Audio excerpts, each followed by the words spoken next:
بسم اللہ الرحمن الرحیم۔ جب بھی ملک کا مسئلہ ہو، جب بھی ریاست کی بات ہو، تو پاکستان تحریک انصاف باوجود اس کے کہ حکومت سے ہماری ناراضگی ہے، اداروں سے ناراضگی ہے، سسٹم چلانے والوں سے ناراضگی ہے، لیکن ملک کے لیے پھر ہم جو ہے ملک کے ساتھ کھڑے ہوتے ہیں۔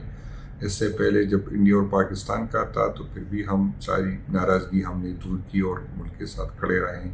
اب بھی چونکہ یہ ایران اور اسرائیل کا جو جنگ ہے، اس کا اثر ڈائریکٹ پاکستان پہ ہوگا، تو ہم اس وجہ سے ہم کہیں کہ اس حالات یہ سوٹ نہیں کرتے کہ ہم اپنے احتجاج جاری رکھیں، تو اس وجہ سے خان صاحب نے کی۔ اور دوسری یہ کہ محرم بھی آ رہا ہے، تو محرم میں بھی مناسب نہیں تھا کہ ہم پولیٹیکل ایکٹیویٹی کرتے، تو محرم کے بعد انشاءاللہ تعالی ہم دوبارہ خان صاحب کے کہنے سے دوبارہ ہم اپنی ایکٹیویٹی شروع کریں گے۔ اب بھی جو چھوٹی چھوٹی ایکٹیویٹی جو ہماری پہلے سے پلان تھی وہ تو ہو رہی ہے، لیکن احتجاج کی جو ہمارا سلسلہ تھا وہ رکا ہوا ہے خان صاحب کے کہنے پہ۔ نہیں، احتجاج ہم نے نہیں روکا، احتجاج انشاءاللہ تعالیٰ 2 ہفتے بعد انشاءاللہ تعالیٰ، جیسے خان صاحب نے کہہ دیا کہ اس دفعہ میں خود لیڈ کروں گا، اور اس نے عمر ایوب صاحب کو ذمہ داری دی ہے کہ میرے موجودگی میں وہ رہنمائی کریں گے ہماری، تو انشاءاللہ تعالیٰ ہماری تو پہلے دن سے ہمیں تو نہ ان اداروں سے کوئی امید ہے، نہ حکومت سے کوئی امید ہے۔ ہم پہلے دن سے ہمارے اس پہ کنسنسس ہے کہ ہمیں احتجاج میں جانا ہے، اس کی طریقہ کار پہ، اس کے ٹائمنگ پہ رائے مختلف ہوتی ہے، باقی ہم سارے ایک ہی پیج پہ ہے۔ پارٹی میں اندر چھوٹی چھوٹی ہمارے اختلاف ہوتی ہے، لیکن سارے ایک ہی پیج پہ، اور سارے یہ سمجھ رہے ہیں کہ ہمیں احتجاج پہ جانا ہے۔ نہیں، اسے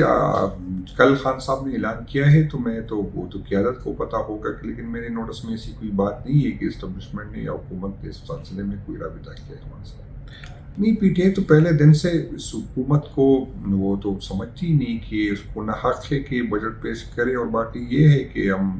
چونکہ ان کو عوام کی مینڈیٹ حاصل نہیں ہے، عوام کی سپورٹ حاصل نہیں ہے، تو وہ عوام کی خواہشات پہ بجٹ تو نہیں لے کے آئے گا، یہ ان لوگوں کے کہنے پہ لے کے آئے گا جو اس کو اسمبلی میں لے کے آ گئے، تو وہی لوگ ان سے خوش ہے، اور اس سے وہی لوگ دونوں ایک دوسرے سے خوش ہے، تو وہ جن کو لے کے آئے ہیں تو اس کے کہنے پہ کیا ہے عوام کو، کیونکہ اس حکومت کو یہ پتہ ہے کہ اگر ہم نے اقتدار میں دوبارہ آنا ہے تو عوام کی تو کوئی سپورٹ ہے نہیں، تو ان لوگوں کو، ان قوتوں کو خوش رکھے جو ان کو لے کے آئے، تو ان کو خوش کر رہے ہیں، اور اس میں تو عوام کے لیے کچھ ہے ہی نہیں، اور یہ عوامی حکومت ہے نہیں، تو عوام کا سوچ اس کے پاس تو عوام کا کوئی فکر ہی نہیں ہے، اور نہ اس سے یہ، کیونکہ اس کو پتہ ہے کہ عوام نے اس کو مسترد کیا ہوا ہے۔ تو اسد کیسر صاحب کی راجہ پروفیسر صاحب سے ملاقات ہوئی ہے، اور پیپل پارٹی والے آپ دیکھ رہے ہیں کہ بجٹ میں پی ٹی آئی سے زیادہ سخت تقریریں کر رہے ہیں، تو ہم اس کو ایک موقع اور دے رہے ہیں کہ یہ ثابت ہو کہ واقعی بٹو کی پارٹی عوام کے ساتھ کھڑی ہے، ایسا نئے جو پرسیپشن بن رہا ہے لوگوں میں کہ پیپل پارٹی کو کسی اشارہ ملتا ہے، یا پیپل پارٹی جب بھی اس طرح کی بجٹ یا ووٹنگ کا ٹائم آتا ہے تو اپنی قیمت بڑھاتا ہے، پھر فائدے لے کے جو ہے ووٹ دے دیتا ہے، تو اس دفعہ اس نے ثابت کرنا ہے کہ یہ عوام کے ساتھ کھڑی ہے۔